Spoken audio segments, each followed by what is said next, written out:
देख लो, अपने लोग बहुत बड़ी गलती करते हैं, जो आध्यात्मिक ऊर्जा शक्ति उसको विषयों में दुरुपयोग करके नष्ट कर रहे हैं। कहते हैं अब हमारा मन नहीं लगता, अब हमारा बड़ा शांति है, घबराहट है। क्यों शांति है, क्यों घबराहट है? जब तक तुम धर्म विरुद्ध नहीं करोगे तो अशांति नहीं हो सकती, भय नहीं लग सकता, विषाद नहीं हो सकता, क्लेश नहीं हो सकता। लिख लो ये बात, किसी को भी कभी भी भय महसूस हो रहा है, अशांति महसूस हो रही, घबराहट महसूस हो रही, आप भगवत प्रदत्त शक्ति का दुरुपयोग कर रहे हैं, समय का दुरुपयोग कर रहे हैं, सामग्री का दुरुपयोग कर रहे हैं, अर्थात कोई न कोई अधर्म आचरण कर रहे हैं। अब भी आपको उपाय बता देते हैं। यदि तुम्हारा मन जलन पैदा कर रहा है तो भगवान से हाथ जोड़कर कहो कि हे नाथ, मेरे से अब तक जो गलतियां हुई हैं उन्हें क्षमा कर दो, आगे मैं गलती नहीं करूंगा आपके बल से। आपके बल से, ये भी ध्यान रखो, आपके बल से, अपने बल से नहीं, आपके बल से।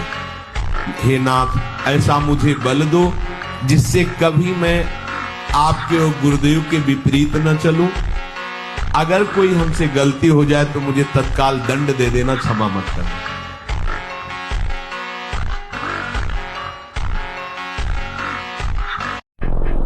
जो सतमार्ग में चलने वाले व्यक्ति हैं, केवल उन्हीं का संग करो।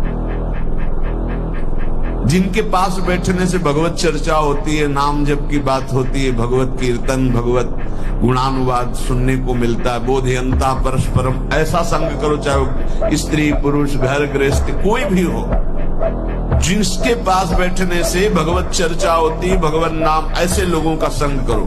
और कहीं संत समागम मिल जाए तब तो बहुत रोग से निवृत्ति होने की औषधि है संतजन।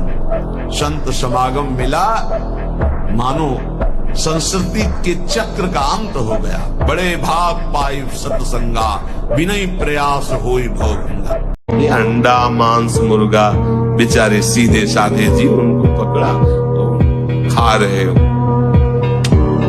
ये बुद्धि भ्रष्ट हो गई, मलिन हो गई। यदि आप ऐसा करते हैं तो आप देख लेना कि आपका परिणाम कैसा भयंकर होगा।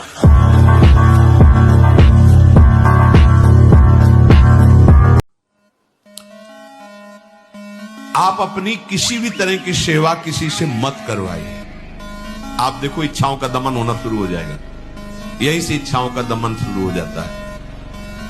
आप सच्ची मानिए, ये जो आप शरीर सुख की आकांक्षा से दूसरे से सुख लेने की इच्छा करते हैं, यही तुम्हारे बंधन का कारण है, यही तुम्हारी दुर्गति, यही तुम्हारी कमजोरी है।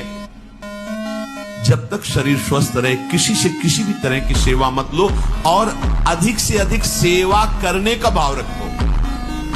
सुधार, हमें सेवा करना है, सेवा लेना नहीं है। जब तक सेव्य का साक्षात्कार ना हो जाए या शरीर असमर्थ ना हो जाए, तब तक ये नियम दृढ़ रखना चाहिए। व्यायाम जरूर करो, अगर ना करते हो तो शुरू करो। 4 बजे उठ करके 20 मिनट व्यायाम करोगे रोज, तो आप देखोगे वरदान की तरह काम करेगा।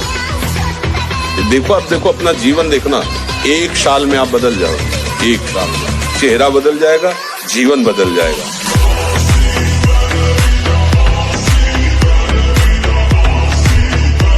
एक दिन ऐसा होगा कि आप समस्त विषय भोगों के बीच में रहते हुए आप निर्मल रहेंगे। आपका मन ऐसा हो जाएगा जैसा भुना हुआ चना, भुने हुए चने में चाहे जितना खाद पानी लगाओ अंकुरण नहीं आएगा। ऐसे ही जो इस रहस्य को जान गया, चाहे जितने सुंदर सुंदर विषयों के बीच में हो, उसके हृदय में कभी भोग वासना जागृत नहीं हो सकती।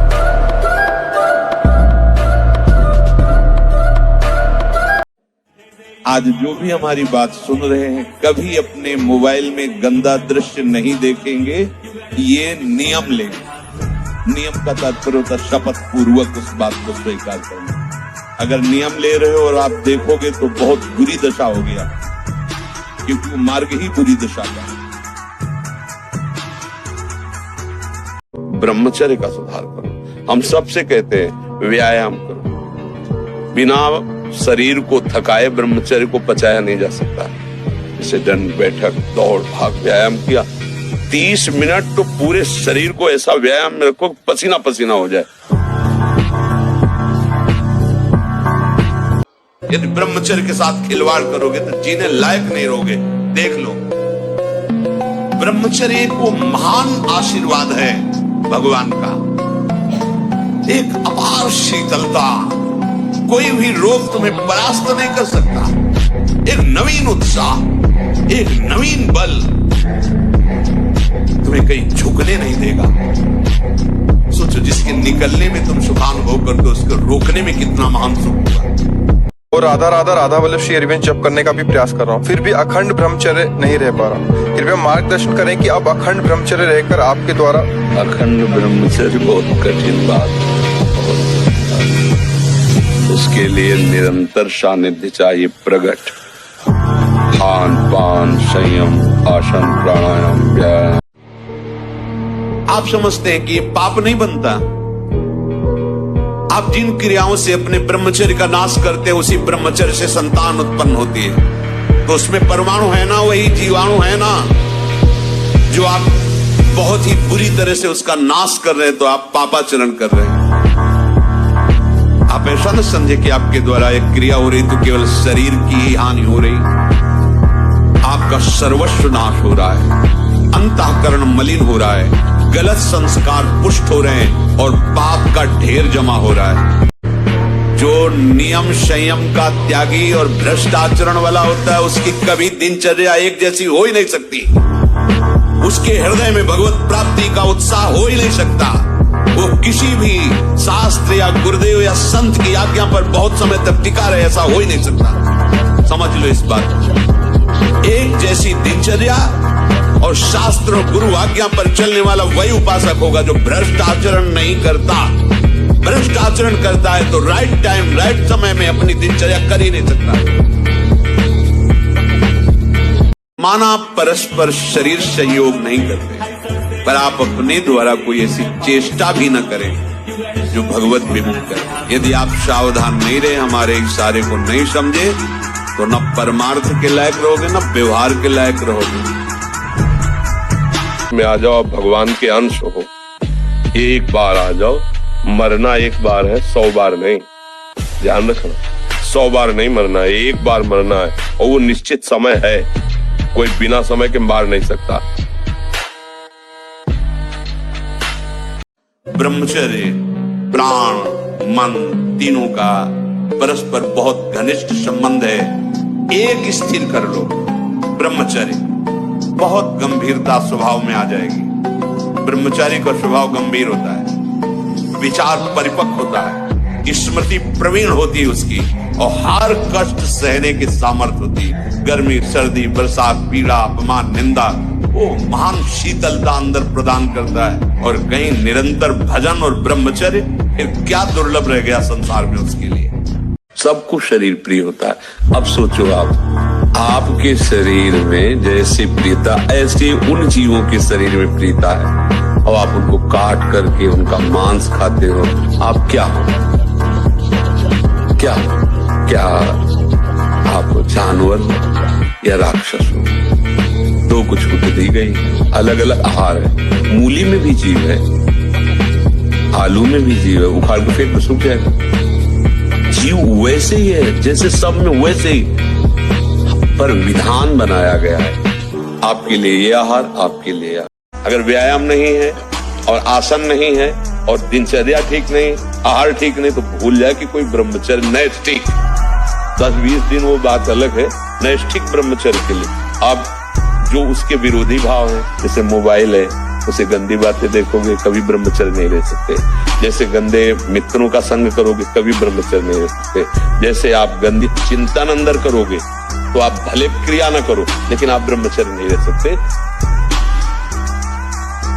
हम इतने कमजोर क्यों पड़ जाते हैं कि बाहर का इतना प्रभाव पड़ जाए कि हम स्वयं में शिथिल हो जाए। 4 लोगों को देखकर हमारा मार्ग क्यों शिथिल हो जाता है, हमें यही समझ नहीं आता। इतना कमजोर भी नहीं होना। हमने जो निश्चय किया वो सत्य है, और सत्य में चलने के लिए पूरा विश्व हमारे खिलाफ हो तो भी कोई फर्क नहीं पड़ता, क्योंकि हम सत्य में हैं। आप सच्ची मानिए, यदि आप हस्तमैथुन करेंगे नई अवस्था में, तो ब्याह होने के बाद आप गृहस्थी लायक नहीं रहेंगे, संतान उत्पन्न करने लायक नहीं रहेंगे, आपकी क्षमता नहीं रहेगी।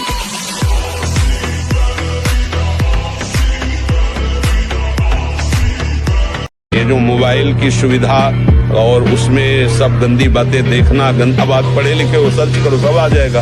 ये जीवन का नाश कर देने वाली बातें हैं बच्चों के। माता पिता को इन पे सावधान रह करके अंकुश करना चाहिए, क्योंकि वो उस समय उन्मत्त हैं बच्चे, उनको वास्तविक सत का ज्ञान नहीं है, तो वो अपना ही अहित करने के लिए अपना सुख समझते हैं। अपना हित कर रहे हैं, अपना सुख समझ रहे हैं।